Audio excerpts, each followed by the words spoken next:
How America's Industrial Production Helped Win World War II. May 26, 1940. The White House, Washington. Radio technicians adjusted microphones as President Franklin Roosevelt prepared for one of the most audacious declarations in American history. His words would echo across a nation still struggling with economic depression, still healing from unemployment that had ravaged cities and farms alike.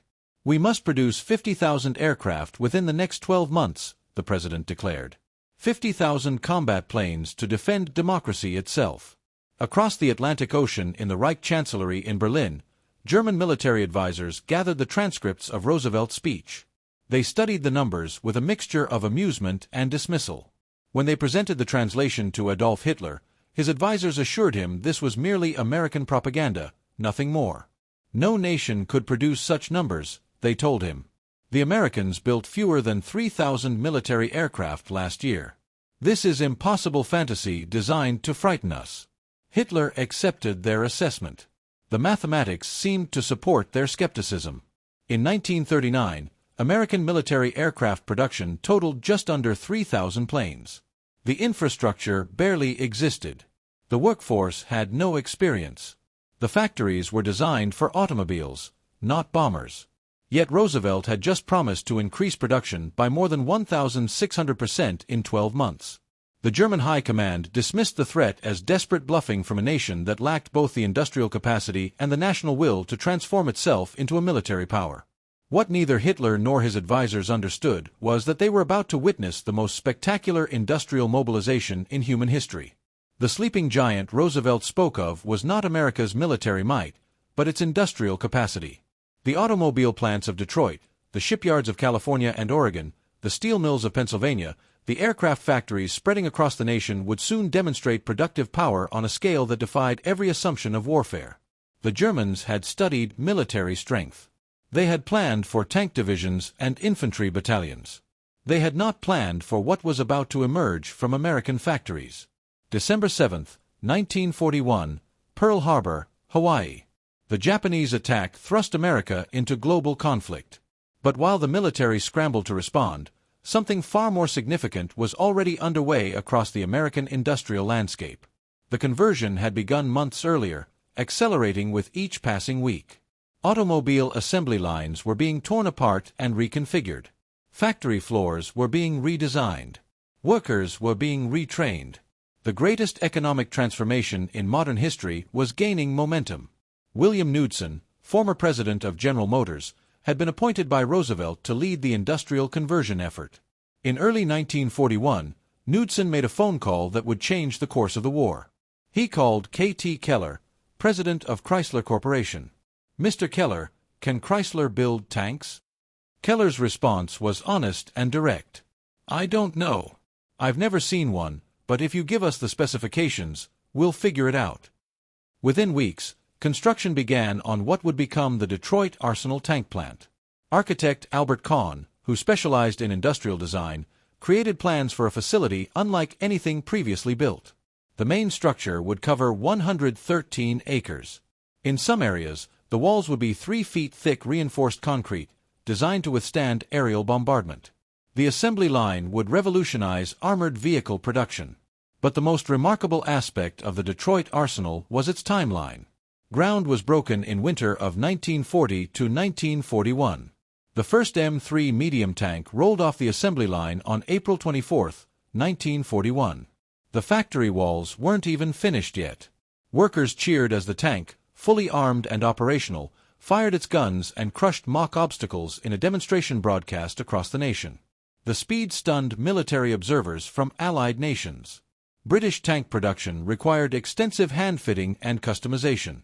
Each vehicle was essentially unique. German tank production, while more standardized than British methods, still relied heavily on skilled craftsmen and time-intensive assembly. The Detroit Arsenal introduced true mass production to armored warfare. Albert Kahn would go on to design 20 million square feet of defense plants in 1941 alone. His revolutionary factory designs applied automobile mass production techniques to military equipment. Open floor plans allowed for continuous flow production. Overhead cranes moved components smoothly between stations. Subassembly lines fed into main assembly lines in carefully choreographed sequences. The result was production speed that seemed impossible to traditional military manufacturers. By December 1942, the Detroit Arsenal set an all-time monthly record. 896 M4 Sherman tanks rolled off the assembly line in a single month. This was more tanks than Germany produced across all its factories during the same period. The plant operated around the clock. 3 shifts of workers, many of them women who had never worked in factories before, maintained continuous production. President Roosevelt and First Lady Eleanor Roosevelt visited the plant in September 1942. They walked the assembly line, watching tanks take shape through dozens of precisely coordinated steps. What they witnessed was industrial choreography on an unprecedented scale. Over the course of the war, the Detroit Arsenal would produce 22,234 tanks. This represented approximately 1/4 of all tanks manufactured in the United States during the war. The plant became a symbol of American industrial transformation. What had been farmland and empty fields in 1940 had become the world's most productive armored vehicle factory by 1942. The facility operated with remarkable efficiency. Component parts arrived from suppliers across the Midwest, were stored in carefully organized warehouses, then moved to assembly stations according to precise schedules. The production line moved continuously. Each station performed specific tasks. Welders joined hull sections. Mechanics installed engines and transmissions. Electricians wired communication systems. Armorers mounted weapons. At the end of the line, complete tanks rolled under their own power out of the factory and onto railroad flat cars for shipment to ports and training bases. The transformation wasn't limited to tank production. Across Michigan, the automobile industry was converting to war production at breathtaking speed. In Ypsilanti, Henry Ford's vision was taking physical form. The Willow Run bomber plant would become the most ambitious aircraft production facility ever conceived. Charles Sorensen, Ford's vice president of production, had visited Consolidated Aircraft in San Diego in early 1941. What he saw disturbed him. The B-24 Liberator bomber was being built using methods that seemed antiquated even by pre-war standards. There were no blueprints, no precision measurements, no standardized components. Each aircraft was essentially hand-built. Final assembly took place outdoors in the California sun, where temperature variations distorted metal components and made consistency impossible. Sorensen watched workers custom-fitting parts, hammering sheet metal into rough alignment, making individual adjustments on every single plane. He turned to his hosts with barely concealed frustration. "This is how we built cars 35 years ago at Ford." That night, in his hotel room at the Coronado, Sorensen sketched a revolutionary concept on hotel notepaper. He envisioned a factory 1 mile long and 1/4 mile wide. The B-24 would be broken down into major assemblies. Wings, fuselage sections, tail assemblies, and engine mounts would be built in parallel subassembly lines.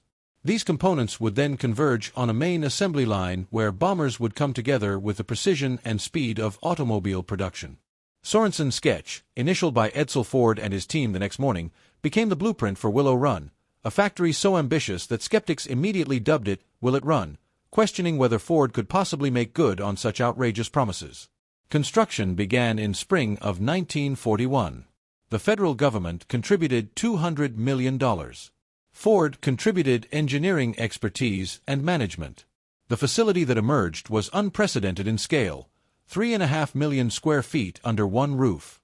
An assembly line 1 mile long with a 90 degrees turn halfway through to avoid extending into neighboring Wayne County, where property taxes were higher. The L-shaped factory became the largest room under one roof in the world at that time. But building the factory proved easier than mastering bomber production. Ford's engineers discovered that aircraft manufacturing demanded tolerances far more precise than automobile production. A car door that was off by a 1/16 of an inch might close poorly. An aircraft wing assembled with similar tolerances would create fatal aerodynamic problems. The first year was difficult. In 1942, Willow Run produced only 56 B-24 bombers. Critics pounced. The facility had cost $200 million and employed 20,000 workers, yet produced fewer bombers per month than Consolidated San Diego plant had been making before the war. Newspaper editorials questioned whether mass production techniques could ever be applied to complex military aircraft. Some aviation experts argued that bombers required skilled craftsmen, not assembly line workers. Ford's reputation was at stake. The company that had revolutionized automobile production with the Model T and the moving assembly line was failing at its most ambitious project. But Ford persisted. Engineers redesigned jigs and fixtures. Workers received intensive training. Production methods were refined through trial and error. Quality control systems were implemented. By summer of 1943, the transformation was complete. On November 3, 1943, the 1000th B-24 rolled off the Willow Run assembly line. The milestone was celebrated with a ceremony attended by military officials, government representatives, and thousands of workers. More importantly, production was accelerating. By early 1944, Willow Run was operating at full capacity. In April 1944, the plant produced 453 bombers in 468 hours. One complete bomber rolled off the assembly line every 63 minutes. The pace was relentless and unprecedented.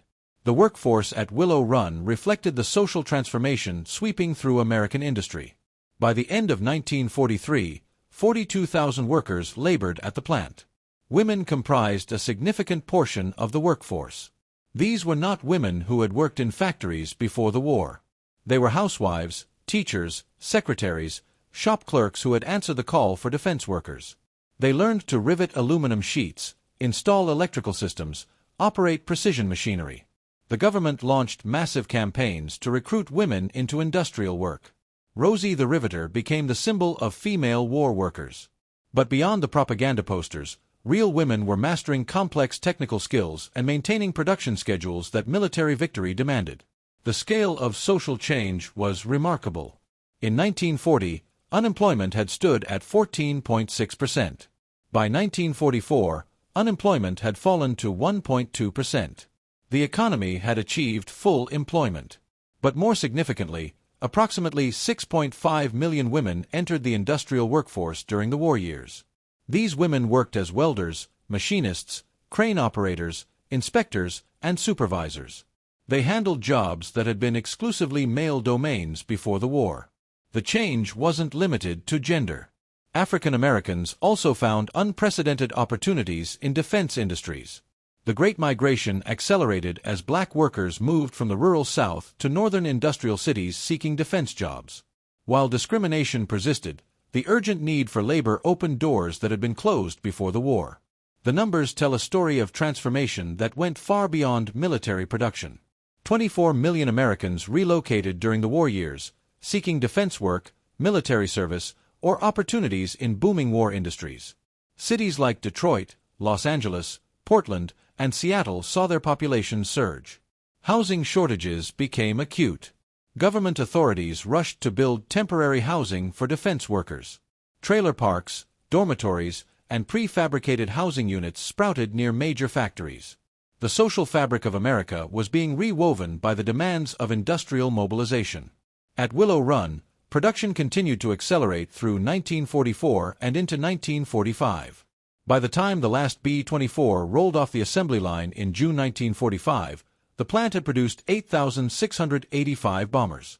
Additionally, Willow Run had produced approximately 1,893 knockdown kits. These were complete disassembled bombers that could be shipped overseas and assembled near combat zones. The knockdown kits solved a critical logistics problem. Flying bombers across the Atlantic consumed enormous quantities of fuel and exposed aircraft to weather damage and mechanical problems. Shipping disassembled bombers by cargo ship, then assembling them at forward bases, proved more efficient. The economic impact of Willow Run was equally impressive. The cost to produce a B-24 in 1942 had been $238,000 per aircraft. By 1944, through improved efficiency and mass production techniques, the cost had fallen to $137,000 per aircraft. This 42% cost reduction, achieved while dramatically increasing production speed and maintaining quality, demonstrated the power of Ford's production system applied to military equipment. Tragically, Edsel Ford, who had championed the Willow Run project from its inception, died on May 26, 1943. He was only 49 years old. Stomach cancer, exacerbated by the stress of managing the bomber plant during its difficult early period, took his life just 6 months before Willow Run reached full production. He did not live to see his vision fully realized, though his leadership had been instrumental in transforming the troubled plant into the most productive bomber factory in the world. While tanks and aircraft captured public attention, another industrial miracle was unfolding at American shipyards. The Liberty Ship program represented mass production applied to shipbuilding on a scale never before attempted. Before the war, American shipyards had operated at a leisurely pace. Building a cargo ship typically required a year or more. Skilled shipwrights hand-fitted components. Riveting was performed by teams of specialized workers. Each ship was essentially custom-built. The German U-boat campaign in the Atlantic changed everything. British and American merchant ships were being sunk faster than traditional shipbuilding methods could replace them. In 1941, the situation was becoming desperate. Britain depended on Atlantic convoys for food, fuel, and military supplies. If the U-boat won the tonnage war, Britain would be starved into submission regardless of military outcomes elsewhere.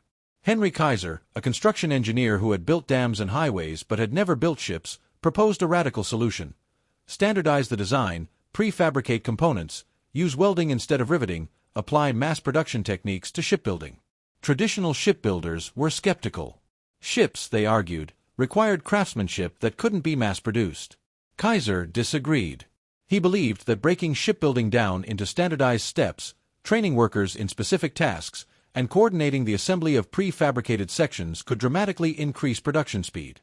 The government, desperate for tonnage, gave Kaiser the opportunity to prove his theories. The Liberty ship design was based on a British steamer modified for quick construction. The vessel was 441 feet long with a beam of 57 feet. It could carry 10,000 tons of cargo at a cruising speed of 11 knots. The design was deliberately simple. No unnecessary features, no architectural flourishes, just a functional cargo vessel that could be built quickly and cheaply. Each Liberty ship required 250,000 parts manufactured at factories across the country. The parts were shipped to shipyards where they were assembled into major sections. These sections, bow, stern, deckhouses, holds, were then welded together. Approximately 114 miles of welded joints held each Liberty ship together. This represented roughly 600,000 feet of welding per vessel. The magnitude of the welding work was staggering. Kaiser established shipyards in Richmond, California, and Portland, Oregon. Other companies established Liberty shipyards in Baltimore, Houston, and along both coasts. At peak production in 1944, American shipyards were launching 3 Liberty ships per day. The most famous production record was set in November 1942 at Kaiser's Richmond Yard. The SS Robert E. Peary was launched just 4 days, 15 hours, and 29 minutes after its keel was laid. This extraordinary feat was achieved through extensive prepositioning of materials and represented a publicity demonstration rather than standard production. The ship required additional fitting-out work after launch and was not truly complete in that time frame. More representative of actual production were the median construction times achieved by 1943 and 1944. Ships that had taken 244 days to build in early 1941 were being completed in 39 to 42 days by mid-war. This six-fold improvement in construction speed was achieved through continuous refinement of techniques, better coordination of suppliers, and increasingly skilled workforces. By the end of the war, American shipyards had produced 2,710 Liberty ships. 18 different shipyards participated in the program across 5 years of production from 1941 to 1945. The Liberty ships, despite their unglamorous appearance and modest performance, proved instrumental to Allied victory. They survived the Atlantic crossing in sufficient numbers to sustain British resistance. They carried the vehicles, supplies, ammunition, and fuel that sustained Allied armies in North Africa, Italy, and France. After the war, many Liberty ships continued serving in merchant fleets around the world. Some remained in service into the 1960s and 70s. Their simple, rugged construction proved remarkably durable, but their true significance was demonstrating that even complex products like ocean-going ships could be mass-produced by relatively unskilled workers using proper systems and organization. The scale of American shipbuilding during the war extended far beyond Liberty ships. The total production included 5,777 merchant ships of all types. This included tankers to carry oil, troop transports, refrigerated cargo ships, and specialized vessels. The U.S. Navy simultaneously was building warships at unprecedented rates. Aircraft carriers, battleships, cruisers, destroyers, submarines, and smaller vessels poured from naval shipyards. Additionally, American yards produced approximately 89,000 landing craft of various types. These included the famous Higgins boats that would carry troops onto the beaches of Normandy. Andrew Higgins, a New Orleans boat builder, had designed a shallow draft boat with a bow ramp for use in Louisiana swamps and marshes. The military recognized that this design, scaled up and armored, would be ideal for amphibious assaults. Higgins Industries would eventually produce over 20,000 landing craft, contributing significantly to Allied amphibious capabilities. The industrial mobilization extended into areas that received less public attention, but were equally critical. American factories produced 193,000 artillery pieces during the war. These ranged from small anti-tank guns to massive howitzers. The production of 86,000 tanks represented a tremendous expansion from pre-war levels when American tank production had been negligible. 2 million Army trucks were manufactured, providing the mobility that allowed American and Allied forces to conduct rapid operations once ashore in Europe. The Red Ball Express, the truck convoy system that sustained Allied armies advancing across France in summer and fall of 1944, depended entirely on American-built trucks. The statistical magnitude of American war production becomes clearer when comparing outputs to enemy capabilities. By 1944, American industry was producing approximately two-thirds of all Allied military equipment. This meant that American factories were supplying not just American forces but significant portions of British, Soviet, French, and other Allied militaries. Lend-Lease shipments carried American-made tanks, aircraft, trucks, and supplies to Allied nations. The Soviet Union, while producing impressive quantities of its own equipment, relied heavily on American trucks, food, and raw materials. Britain's industry, stretched to capacity and vulnerable to bombing, depended on American production for many specialized items. The transformation of American industry required more than just factory construction. It demanded unprecedented coordination between government and private industry. The War Production Board, established in January 1942, controlled allocation of raw materials, established production priorities, and resolved conflicts between competing demands. Steel, aluminum, copper, and rubber were allocated according to military necessity. Civilian production was curtailed or eliminated entirely for many products. Automobile production for civilian use ceased in February 1942. The last civilian car rolled off assembly lines and wouldn't resume until after the war ended. Factories that had built refrigerators, washing machines, and other consumer goods converted to military production. The rationing system extended to civilian consumers. Gasoline, meat, sugar, coffee, and numerous other commodities were rationed to ensure adequate supplies for military needs. The story of R.G. Letourneau illustrates the entrepreneurial innovation that flourished during the mobilization. Letourneau was an inventor and manufacturer of earth-moving equipment. Before the war, his company had produced innovative scrapers, dozers, and other heavy equipment. During the war, Letourneau factories produced approximately 70% of all earth-moving equipment used by Allied forces. His innovations included massive scrapers that could move enormous quantities of earth quickly, allowing rapid construction of airfields, roads, and fortifications. Letourneau held approximately 300 patents over his lifetime, with 78 granted during the war years alone. His equipment proved essential for military engineers building the infrastructure that supported modern mechanized warfare. The technological innovations developed during the war would have lasting impact on post-war industry and society. Synthetic rubber production, developed frantically after Japanese conquests cut off natural rubber supplies from Southeast Asia, became standard for automobile tires and numerous other applications. Radar technology, invented by the British and refined through American mass production, revolutionized aviation safety and weather forecasting. Advances in metallurgy, chemistry, and manufacturing processes developed for military needs found civilian applications. The proximity fuse, developed to make anti-aircraft fire more effective by detonating shells near targets rather than requiring direct hits, found post-war applications in industrial automation and control systems. Perhaps the most significant long-term impact was on management techniques and organizational capabilities. The experience of coordinating massive industrial enterprises, integrating complex supply chains, and maintaining quality control across thousands of factories taught lessons that shaped American business for decades. The techniques pioneered at Willow Run and the Detroit Arsenal became case studies taught in business schools. Production management, inventory control, quality assurance, and workforce training methods developed during the war influenced post-war manufacturing across all industries.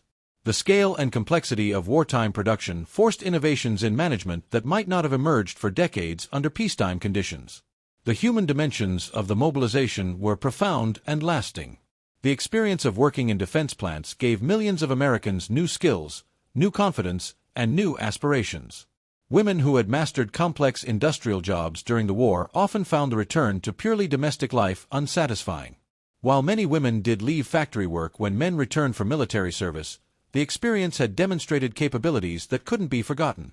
The seeds of the women's movement that would emerge in the 1960s and 1970s were planted partly in the wartime factories where women had proven they could perform any job given proper training and opportunity.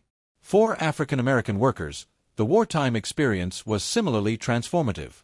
The Fair Employment Practices Committee, established by presidential order in 1941, made discrimination in defense industries illegal. While enforcement was inconsistent and discrimination persisted, the principle had been established. Black workers gained access to skilled jobs, higher wages, and union membership that had been denied before the war. The experience of contributing to the war effort while still facing discrimination sharpened demands for civil rights. Veterans returning from fighting against fascism abroad were less willing to accept racial oppression at home. The civil rights movement that would transform America in the 1950s and 60s drew energy partly from wartime experiences of what was possible when all citizens were allowed to contribute. The economic transformation was equally dramatic. An economy that had struggled with persistent unemployment throughout the 1930s achieved full employment by 1943. Total industrial production doubled between 1940 and 1944. This represented the most rapid economic expansion in American history. The gross domestic product grew from approximately $100 billion in 1940 to over $200 billion by 1945. This growth was driven almost entirely by war production, but it demonstrated productive capabilities that would sustain post-war prosperity. The infrastructure built during the war, the factories, the power plants, the transportation networks, continued to benefit the economy for decades. The post-war challenge of reconversion proved less difficult than many feared. Planning for the transition from military to civilian production began as early as 1944. The War Production Board faced difficult decisions about when to release industries from war production contracts. Release them too early and military supplies might falter. Release them too late and the post-war economy might collapse. The balance was delicate but was managed successfully. Tank production ended abruptly when Germany surrendered in May 1945. Aircraft production continued through Japan's surrender in August, then stopped immediately. The cancellation of war contracts created temporary unemployment as defense workers were laid off, but conversion to civilian production proceeded rapidly. Factories that had built tanks returned to building automobiles. The pent-up demand for consumer goods accumulated during years of rationing and shortages drove rapid recovery. Americans who had saved money during the war because there was little to buy suddenly had purchasing power. The automobile industry, having produced virtually no civilian vehicles since early 1942, faced overwhelming demand. Housing construction, which had been minimal during the war years, boomed as veterans married and started families. The GI Bill provided veterans with access to education and home mortgages, further stimulating economic growth. The international impact of American industrial dominance shaped the post-war world. The Marshall Plan, which rebuilt Western Europe, was possible only because America possessed the productive capacity to supply both its own needs and the needs of devastated allies. American factories produced the machinery, vehicles, and equipment that European nations needed to reconstruct their economies. The Cold War competition with the Soviet Union was sustained by American industrial strength that could simultaneously produce consumer abundance and military power. The prosperity of the 1950s and 1960s rested on industrial foundations laid during the war years. The legacy of World War II industrial mobilization continues to resonate. The experience demonstrated that democratic societies, when threatened, could mobilize resources and organize efforts on a scale matching or exceeding totalitarian regimes. The production achievements proved that free people working voluntarily toward common goals could outproduce coerced labor. The industrial might that won the war became a foundation for lasting prosperity and global influence. The arsenal of democracy had fulfilled its purpose through the creative capacity of its people and the productive power of its industry. The magnitude of American industrial achievement becomes clear when examining specific production totals across all categories. Beyond the nearly 300,000 aircraft produced during the war years, American factories delivered 86,000 tanks to armored divisions. These tanks equipped not just American forces but British, Free French, and other Allied armies through Lend-Lease transfers. The Sherman tank, despite its limitations against German Tigers and Panthers, proved reliable and maintainable under field conditions. Its real advantage was numbers. For every German heavy tank, there were dozens of Shermans. When one Sherman was destroyed, 3 more were available to replace it. German tankers might win individual engagements, but they could not overcome the relentless arithmetic of American production. Artillery production totaled 193,000 pieces. These ranged from small pack howitzers that could be disassembled and carried by mules to massive railway guns that could shell targets miles behind enemy lines. American artillery doctrine emphasized mass firepower. Forward observers could call down devastating concentrations of fire on German positions within minutes. This capability depended entirely on having sufficient artillery pieces and unlimited ammunition. American factories supplied both. The shell production alone was staggering. Billions of artillery shells, mortar rounds, and small arms ammunition were manufactured during the war years. Ammunition ships crossed the Atlantic in convoy, supplying the massive expenditures required by American operational methods. The production of 2 million army trucks provided mobility that transformed warfare. Previous armies had relied heavily on railroads for supply. Combat units might advance beyond railheads, but sustaining operations far from railroads proved difficult. American armies in Europe and the Pacific operated with unprecedented mobility because truck convoys could maintain supply lines across hundreds of miles of territory. The famous Red Ball Express, which sustained Patton's advance across France in summer 1944, involved 33,000 soldiers driving 6,000 trucks along dedicated routes. At peak operation, the Red Ball Express delivered 12,000 tons of supplies daily to forward combat units. This logistical achievement was possible only because American factories had produced trucks in quantities that seemed excessive until they were actually needed. Small arms production matched the scale of heavier equipment. American factories manufactured millions of M1 Garand rifles, M1 carbines, Thompson submachine guns, and Browning automatic rifles. These weapons equipped not just American forces, but supplied Allied armies whose domestic production proved insufficient. The M1 Garand, adopted just before the war, gave American infantry a significant advantage. It was the only semi-automatic rifle issued as a standard infantry weapon during the war. German, British, Japanese, and Soviet infantry still used bolt-action rifles that required manual cycling between shots. The Garand's 8-round clip and semi-automatic action provided superior firepower. General George Patton called it the greatest battle implement ever devised. But the technical superiority mattered only because American factories produced Garands in sufficient quantities to equip every infantryman. The mobilization extended beyond purely military production. The nation's merchant marine expanded dramatically to carry military cargo and maintain international trade. In addition to the 2,710 Liberty ships, American yards produced specialized vessels, including 512 faster Victory ships that could maintain 15 knots compared to the Liberty's 11-knot cruising speed. Tankers were built to carry oil from American and Caribbean sources to European and Pacific theaters. Without adequate tanker tonnage, the mechanized Allied armies would have been immobilized for lack of fuel. T-2 tankers, standardized like Liberty ships, were produced in large numbers. Refrigerated cargo ships carried food. Troop transports carried soldiers. Hospital ships evacuated wounded. Each specialized vessel type required different designs and equipment. Yet all were produced in quantities sufficient to meet expanding needs. The aircraft production of nearly 300,000 planes included extraordinary variety. Heavy bombers like the B-17 Flying Fortress and B-24 Liberator conducted strategic bombing campaigns against Germany and Japan. Medium bombers like the B-25 Mitchell and A-20 Havoc supported ground forces and attacked tactical targets.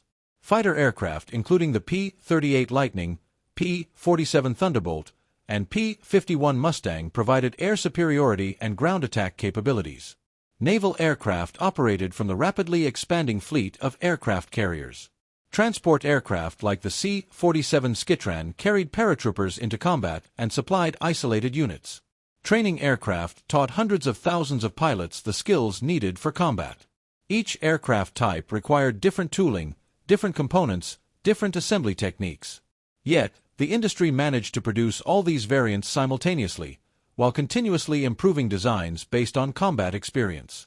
The logistical challenge of supplying raw materials to this industrial empire was immense.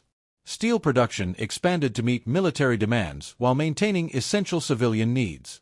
Aluminum production increased dramatically to supply aircraft manufacturers. Copper for electrical wiring became so scarce that the government borrowed silver from the treasury to wind electromagnets for uranium enrichment at Oak Ridge. Rubber supplies were cut off when Japan conquered Southeast Asian sources. A desperate program to develop synthetic rubber succeeded just in time to prevent severe shortages. By 1944, synthetic rubber production exceeded pre-war natural rubber imports. This single achievement demonstrated American industrial adaptability and technical innovation under pressure. Radar technology, invented by the British before the war, was perfected and mass-produced through American industrial methods. Early radar systems were large, temperamental, and difficult to manufacture. American engineers redesigned radar systems for mass production while improving performance and reliability. Radar equipped ships, aircraft, and ground installations. It allowed night and bad weather operations that would have been impossible with visual navigation. It detected approaching enemy aircraft and ships. It guided interceptors to targets. After the war, radar revolutionized aviation by making all-weather flight operations routine. Weather radar allowed pilots to detect and avoid dangerous storms. Air traffic control radar made modern commercial aviation possible by allowing controllers to track multiple aircraft simultaneously. Marine radar improved navigation safety and reduced collisions. The technology that had been developed to detect enemy forces became essential to peacetime transportation and commerce. Advances in metallurgy driven by military needs had lasting peacetime applications. Aircraft production demanded aluminum alloys stronger and lighter than pre-war materials. High-temperature alloys were needed for aircraft engines operating at extreme conditions. Steel alloys for armor plate required characteristics different from structural steels. The research and development efforts that produced these military materials advanced the entire field of metallurgy. Post-war industries benefited from materials science knowledge that had been developed under wartime pressure. The aluminum industry expanded dramatically during the war and remained a major sector afterward. Aluminum found increasing use in construction, transportation, and consumer products as production costs declined through improved processes developed during the mobilization. Chemical industries expanded enormously to supply military needs. Explosives production required massive quantities of nitrates and other chemicals. Poison gas production, though the gases were never used in combat, required large chemical plants. Synthetic rubber production, developed desperately after natural rubber supplies were cut off, became a permanent industry. DDT and other pesticides developed for military use protecting soldiers from disease-carrying insects found agricultural applications after the war. Penicillin production, scaled up to treat wounded soldiers, became the foundation for the modern pharmaceutical industry. The war accelerated development and mass production of medications that saved countless lives in peacetime. The mass production techniques applied to military equipment transformed American manufacturing permanently. The moving assembly line had been pioneered by Ford for automobiles before World War I. During World War II, these techniques were refined and extended to products far more complex than automobiles. The lessons learned building bombers, tanks, and ships influenced post-war manufacturing across all industries. Just-in-time inventory systems, quality control methods, and production scheduling techniques developed during the war became standard business practices. The efficiency gains achieved under wartime pressure persisted in peacetime, contributing to American manufacturing dominance in the post-war decades. Training methods developed to teach industrial skills rapidly during the war influenced education and workforce development permanently. Before the war, skilled trades required lengthy apprenticeships. The urgency of wartime production demanded faster training methods.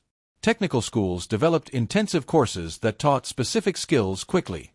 Training within industry programs brought education directly to factory floors.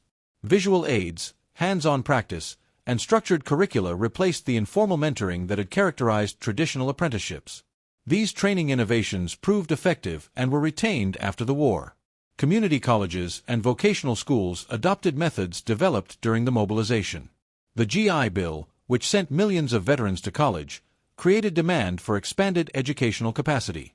Universities grew dramatically to accommodate veteran students, permanently expanding American higher education. The wartime experience of coordinating vast enterprises influenced management theory and practice. Before the war, most American businesses were relatively small. Even large corporations operated with limited formal planning and coordination. The requirements of military production forced development of sophisticated management techniques. Critical path analysis, program management, systems engineering, and other methods were developed or refined during the war. Harvard Business School and other institutions studied wartime management practices and incorporated lessons into their curricula. The generation of managers who learned their skills during the mobilization carried those lessons into peacetime industries, shaping American business culture for decades.